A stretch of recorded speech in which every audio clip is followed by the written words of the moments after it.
Railway के माध्यम से लालू जी ने बिहार को बहुत कुछ दिया। रेल कारखाना दिया, डिब्बा कारखाना दिया, पहिया कारखाना दिया।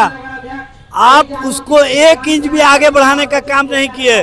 बिहार में एक भी रेलवे लाइन बिछाने का काम नहीं किए। जुमलेबाज की सरकार है और पूरे देश के मुखिया के मालिक आ रहे हैं। इसलिए हम लोग राष्ट्रीय जनता दल के बैनर तले अपने सुप्रीमो लालू प्रसाद यादव जी के लड़ाइयों को और तेजस्वी प्रसाद जी के लड़ाइयों को हम लोग आवाज देना चाह रहे हैं। राष्ट्रीय जनता दल के माध्यम से, धरना के माध्यम से। क्या कहिएगा सर, आज जो है आप 1 दिवसीय धरना पे बैठे, क्यों बैठे हैं, क्या इसका उद्देश्य है? देखिए, 65% आरक्षण की भाजपा और नीतीश सरकार चोरी कर रही है। और जिस तरह से कल प्रधानमंत्री जी आ रहे हैं, आज दलित, शोषित, वंचित, पिछड़ा, अति पिछड़ा समाज के लोग आंदोलित हैं और प्रधानमंत्री जी से चाहते हैं कि 65% आरक्षण को केंद्र सरकार 9वीं में अनुसूची में शामिल करने के लिए घोषणा करे। प्रधानमंत्री जी पटना आने से पहले घोषणा कर दीजिए कि 9वीं अनुसूची में शामिल किया जाएगा, अन्यथा आज शांतिपूर्वक धरना दे रहे हैं। आगे क्रांति के माध्यम से हम जनता के बीच में जाने का काम करेंगे और बताने का काम करेंगे कि याचना नहीं अवरण होगा, जीवन या मरण होगा। अच्छा, कल मोदी जी आ रहे हैं, सौगात दे रहे हैं बिहार को। मोदी जी गुजरात को सौगात दे करके चले आए।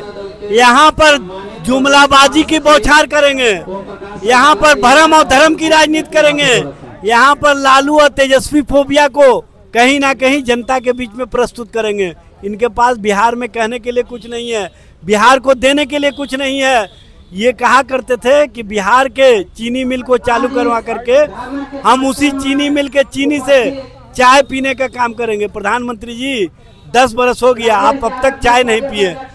ये किस तरह की नीति है? रेलवे के माध्यम से लालू जी ने बिहार को बहुत कुछ दिया। रेल कारखाना दिया, डिब्बा कारखाना दिया, पहिया कारखाना दिया। आप उसको 1 इंच भी आगे बढ़ाने का काम नहीं किए। बिहार में एक भी रेलवे लाइन बिछाने का काम नहीं किए। जिस तरह से सवारी गाड़ियों का किराया दिन प्रतिदिन बढ़ रहा है, आम लोग त्रस्त हैं। और आप जो दिल्ली, मुंबई, कोलकाता के लिए वंदे भारत दे रहे हैं, ये कहीं ना कहीं गरीबों को लूटने का माध्यम बनाया है। गरीबों, शोषितों, वंचितों के प्रति सरकार का कोई सोच नहीं है। क्या लग रहा है आपका ये मांग पूरा करेंगे नरेंद्र मोदी जी? क्या लग रहा है, उम्मीद है उनसे? क्योंकि देखिए, प्रधानमंत्री जी से बिहार की जनता उम्मीद छोड़ चुकी है। बिहार की जनता जानती है कि ये जब जब मौका आता है उसी हिसाब से राजनीति करते हैं। आजकल इनके रगों में सिंदूर दौड़ रहा है, इनके खून में सिंदूर दौड़ रहा है। जो भारत के हमारे वीर बहादुर सैनिकों ने अपनी शहादत दी, जो शौर्य दिया, जो बहादुरी का प्रदर्शन किया, उसका उपहास इनके मंत्री उड़ा रहे हैं और ये चुप्पी साधे हुए हैं। इसी से समझ में आता है कि इनका ऑपरेशन सिंदूर के प्रति कोई गंभीरता नहीं है। देखिए, तमाम लोग हैं। और क्या कहिएगा, आप जो आज बैठे हुए हैं धरना पे, उद्देश्य साफ कीजिए। देखिए, हमारा उद्देश्य है, राष्ट्रीय जनता दल का मेन उद्देश्य है आदरणीय लालू प्रसाद यादव और तेजस्वी प्रसाद जी जो मुख्य धारा से वंचित हैं। आदिवासी वर्ग हो गए, पिछड़ा वर्ग हो गए, अति पिछड़ा वर्ग के लोग हो गए, इनको मुख्य धारा में लाया जाए। तो मुख्य धारा में कैसे लाएंगे भाई? इसके लिए मैंने केंद्र सरकार से मांग किए हैं कि 65% आरक्षण लागू किया जाए और 9वीं सूची में भी इसको लाया जाए, जिससे कि जाकर सारे जो दबे पिछड़े लोग हैं वो मुख्य धारा में आ सके और हमारा देश का उत्थान हो।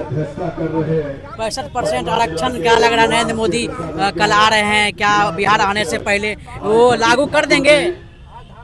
नहीं, लेकिन देखिए, बहिरे गुंगे जुमलेबाज की सरकार है और पूरे देश के मुखिया के मालिक आ रहे हैं। इसलिए हम लोग राष्ट्रीय जनता दल के बैनर तले अपने सुप्रीमो लालू प्रसाद यादव जी के लड़ाइयों को और तेजस्वी प्रसाद जी के लड़ाइयों को हम लोग आवाज देना चाह रहे हैं। राष्ट्रीय जनता दल के माध्यम से, धरना के माध्यम से, कि आज हम लोग शोषित वंचित समाज, दलित समाज को 20% जो आरक्षण मिला है, आरक्षण बढ़ाने का 17 माह के कार्यक्रम में किए हैं और पिछड़ा को 18% और अति पिछड़ा को 25% और 2% आदिवासी को 65% आरक्षण जब तक वो लागू नहीं करेंगे, इसकी आवाज गूंजते रहेगी और हम लोग लड़ाई लड़ते रहेंगे। और वो तो कहते हैं कि बिहार को आगे बढ़ाने का काम सरकार कर रही है। एक जुमलेबाज का सरकार है। आप जानते हैं कि जब से सरकार बनी है एनडीए की सरकार, तो 2 करोड़ लोगों को नौकरी देने का काम कर रहे थे, और 25 लाख 15 लाख सबके खाते में देने का काम कर रहे, वादे कर रहे थे। आपका काला धन लाने की बात कर रहे थे। जुमलेबाजी की सरकार है, ये किसी को विकास करने की बात नहीं करते, वो एक भी सही नहीं है। हमारी सरकार तेजस्वी सरकार बनेगी और आज 65% आरक्षण लेकर रहेंगे, ताकि वीडियो सीओ हमारे डोम मेहतर भाई, रजवार खलवार, तुरी तमार, मुसर भुइया, डोम नारी सब कोई पढ़े लिखे आगे बढ़े, और डॉक्टर भीमराव का दिया हुआ आशीर्वाद कि शिक्षित बनो, संगठित करो हो और संघर्ष करो, यह नारा बुलंद के साथ हम लोग विद्या रूपी ग्रहण करके वीडियो सीओ प्राप्त करेंगे और आरक्षण का लाभ 65% लेकर रहेंगे।